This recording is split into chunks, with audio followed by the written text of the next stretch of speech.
Okay, clarinets. This is going to be a video about how to put the instrument together.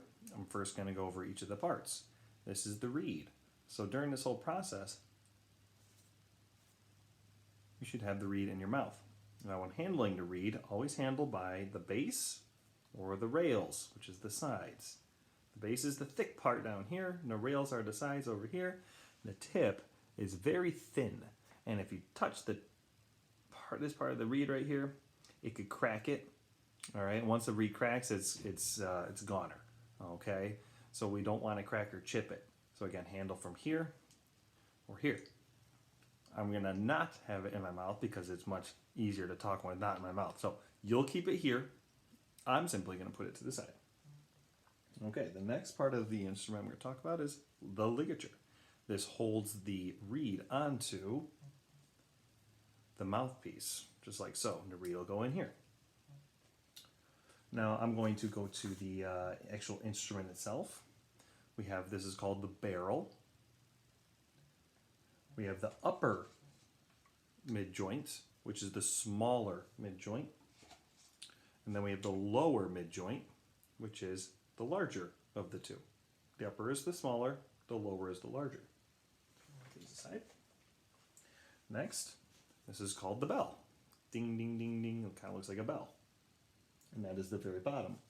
So I'm going to assemble the instrument from top down, and then I'm going to put the reed on last. So I will take my mouthpiece and my barrel, and I'm going to put them together where the smaller part of the barrel meets the cork of the mouthpiece.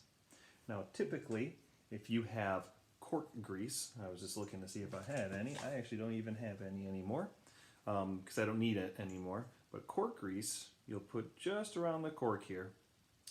So it's kind of like lipstick. So you just put a little bit in, you'll take your finger, you'll twist it in, and that will help it go on for the first couple times. Once it's easy to get on, like mine is easy to get on, you don't need cork grease anymore. And just slathering up with cork grease every single day is just going to create a mess. So it's really only for the very first couple times you play it, and then that cork will get pressed down and it'll get much easier to play on. If you're finding it difficult to put on even with cork grease over a long period of time, and then we'll have to take a look at the instrument. But you might want to put a little bit of cork grease on each of the pieces of cork that you have on your clarinet. So again, we're going to push and twist. So we have our mouthpiece connected to our barrel. Next, we're going to get the upper mid-joint. So if you remember, that is the smaller one. Okay, the smaller one. So you'll notice you have two ends, right?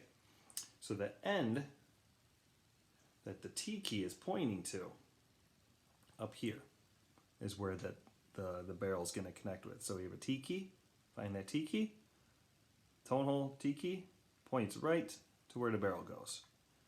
Also, it's going to point right to where the flat part of the mouthpiece should be. So the T key points right to where the reed is going to be. Okay, so next we are going to get out the lower joint. And this is a very important part. We want to make sure all the keys are on the same side. Just like so. This one's a little bit easier to put on because you'll notice that doesn't work so well, right? The two corks don't go together. This part will go over the cork. Now we have a key here. I'm going to show it to you. Here and here.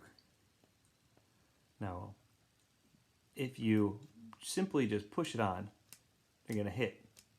And that's bad because that means they could bend. So on the upper joint, there's a key that's going to move it. It's going to be the lower key down here with the circle on it.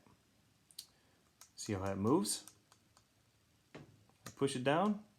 If there's 1, 2, 3 tone holes here, it's the middle one. You push and hold. Now that you push and hold, see how it's raised? If I don't, it's lowered. If I hold it, it's up.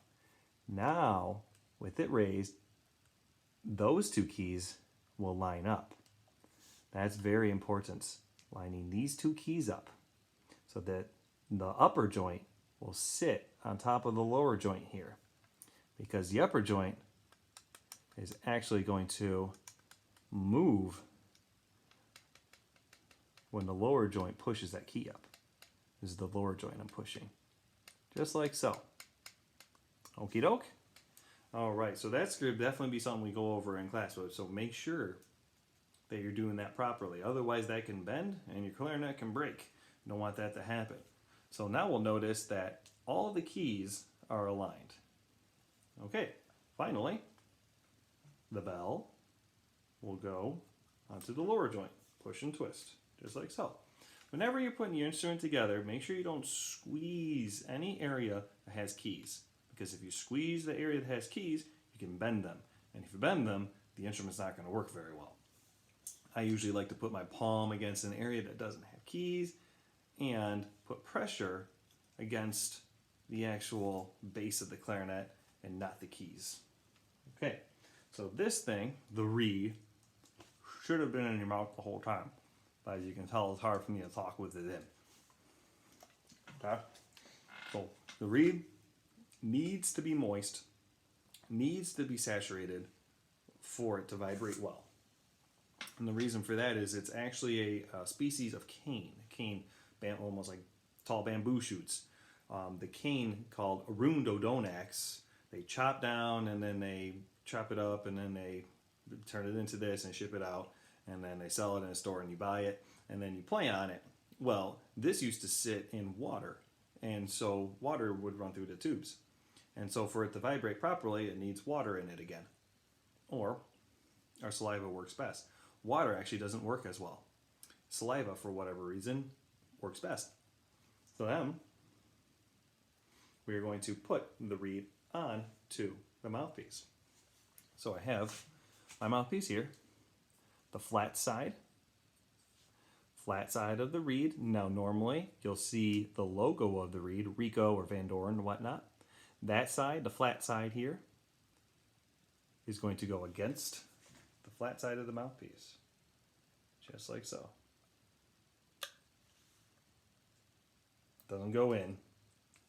We're not trying to shove it in there. It's going to go straight on. Okay? Now with my left hand, I'm going to grab the barrel, I'm going to grab the mouthpiece.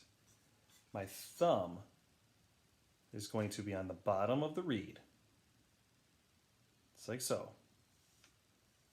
And then I'm going to use my fingers on my right hand to adjust left and right, up and down, by holding the rails. And I can move it with my thumb even. Now you would want, your job is to get it to line up perfectly up and down, left and right, and also to make sure the tip of the reed is lined up with the tip of the mouthpiece. Then I take my ligature, fat side first, the bigger side goes on first. The screws will typically face the right. My screws are facing the right, that side on first. If it doesn't go all the way on, you'll need to loosen the screws. Make sure it goes all the way on to the mouthpiece. You need to make it past this ledge here. Once the mouthpiece starts to dip in to make the point, you need to get past that point. Then you'll know you're holding the reed on properly. Once you get it on,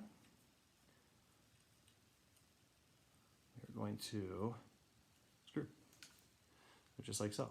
A little trick, you take your thumb, push down in the middle, and it'll help determine whether or not the reed is on properly. Okay? Just like so. So clarinets, you have one of the more rigorous instrument assembly and disassembly processes compared to other instruments.